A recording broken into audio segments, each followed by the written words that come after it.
We're going to start out with high blood pressure. High blood pressure is not genetic. I'm going to say this to the different points of the compass because I know it's kind of a shock. High blood pressure is not genetic. High blood pressure is not genetic. High blood pressure is a simple mineral deficiency disease that can afflict anybody. Simple mineral deficiency disease. You supplement with the minerals, you don't get it. If you don't supplement with the minerals, you do get high blood pressure, and if you supplement with minerals, it goes away. It's just that simple. High blood pressure medication can lower blood pressure, but it doesn't solve the problem that caused the high blood pressure. You can symptomatically reduce high blood pressure, but you're still going to die from the complications of high blood pressure, even if though your blood pressure is, quote, under control, unquote. So once you appreciate that, you're going to add 25 to 50 healthful years to your life.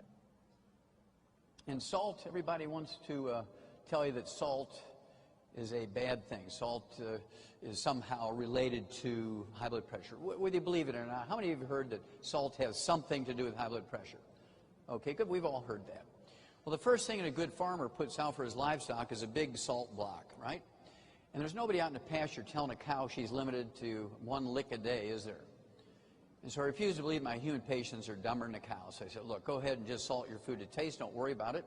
And people will say, well, every time I use salt, I swell up. My ankles get all fat, you know, and swollen. And I get worried about that. Well, when you swell up, when you get edema in your ankles and your face and your hands, when you use salt, that means that you have a low blood protein. You eat 4 to 6 eggs every day, and within 2 weeks you can salt your food with impunity and you won't swell up anymore. You raise that blood protein up. People say to me, well, I can't eat eggs because my doctor said I got to worry about cholesterol. We're going to cover that in a minute. Now, I love this story. This fellow here, 88 years old, and this is published in the New England Journal of Medicine, one of the most prestigious medical journals. This old dude is 88 years old. He eats 25 eggs a day. Now, why would this old dude in 1991 be eating 25 eggs a day? Well, the reason is, I mean, you have to ask yourself, I mean, maybe he ate 25 eggs a day because he didn't have any teeth and couldn't eat steaks anymore. Or maybe he owned an egg ranch and, you know, was quality checking his product. But the reality is, when you read that scientific article, the more eggs he ate, he realized he became more studly. He became more studly the more eggs he ate. Because testosterone is 95% by weight cholesterol. So, when you go on a cholesterol-restricted diet and you go from cream and butter and eggs and lard to margarine and cooking oils, and you take drugs to lower your cholesterol, there's nobody home.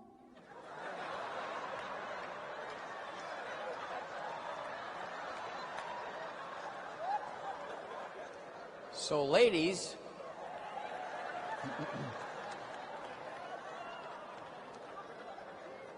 if you want your man to be studly, 6 to 10 eggs a day. Now, they cannot be fried. They can be soft poached, they can be soft boiled, they can be soft scrambled in butter, not margarine or oils. And I can tell you from personal experience, I'm 71 years old and 10 eggs a day works. Hooah!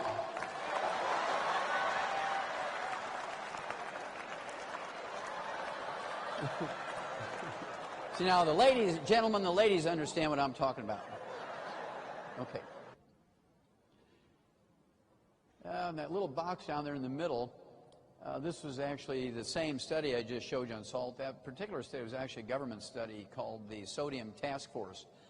They said medical doctors want you to get your salt intake to 1 gram a day, which is kind of like a half a teaspoon of salt a day. And if you do that, it increases your risk of dying of a heart attack by 600%. By following the doctor's advice, it increases your risk of death from a heart attack by 600%. If you defy your doctor and take double and triple the dose of salt that they're recommending, you actually live 25 years longer and don't die of a heart attack. Isn't that amazing? Okay, that's a government study. Okay, next. Again, for those of you who weren't here last night, this is a big study published in February of 1999 in Scientific American. Scientific American sent a group of genetic and DNA scholars to Nigeria. They went out into the forest of Nigeria, and their task was to find one black tribesman who had normal genes for blood pressure. They were going to take his blood and genetically engineer him and make a vaccine and come back to America and inject every black man with his vaccine to get everybody's blood pressure down to normal. When they got to Nigeria, they were shocked to find out that only 7% of the people in Nigeria had high blood pressure, 93% were normal. They were just shocked. Because in Chicago, the number or the percentage of people who had high blood pressure who had a genetic relationship to Nigeria from the old slave days, 33% had high blood pressure in Chicago, but only 7% in Nigeria.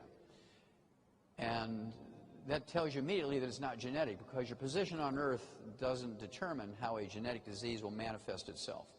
So if it was genetic, it would be 7% in Nigeria and 7% in America. Or if it was genetic, it would be 33% in Chicago and 33% in Nigeria. But the fact that this big disparity tells you immediately it's not genetic. So what was the difference? Why these people in Nigeria were protected? Well, because they actually were primitive. They had no electricity, and so they still used wood for fuel to heat their homes and cook their food.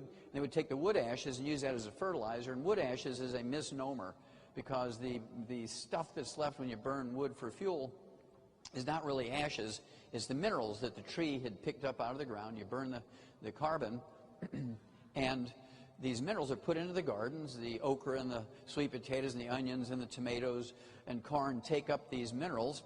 You eat those foods, you get the minerals in that fashion. Well, how many of you, raise your hand, how many of you live entirely out of a garden and never go to a grocery store anymore? Well, looky there. Okay, well, that's a big problem, as you'll see in a moment. Okay, next slide, please. Well, over the next 6 years, the scientists from Oxford University in England, in London, England, these were people who were genetics experts. They poured through all that information and data, and in 2005, they published in the British Medical Journal, which is the equivalent of the Journal of the American Medical Association here, which is a very respectable medical journal, JAMA. They said in the British Medical Journal in January of 2005 that high blood pressure is not genetic. High blood pressure is not genetic. And so I want everybody on the count of 3 to yell hallelujah. 1, 2, 3. Hallelujah! It's not genetic! Which means you can control it. You don't need permission from anybody. You can control it just by supplementing with the Mighty 90. And that's it. You learn how to take your own blood pressure, and it slowly goes away over a period of a month or two. I've had people who were on blood pressure medication for 40, 45 years, and in 2 weeks' time, they don't have high blood pressure anymore. They go back to a normal life. Men get sexier. They don't have that, low T and ED and all them initial things.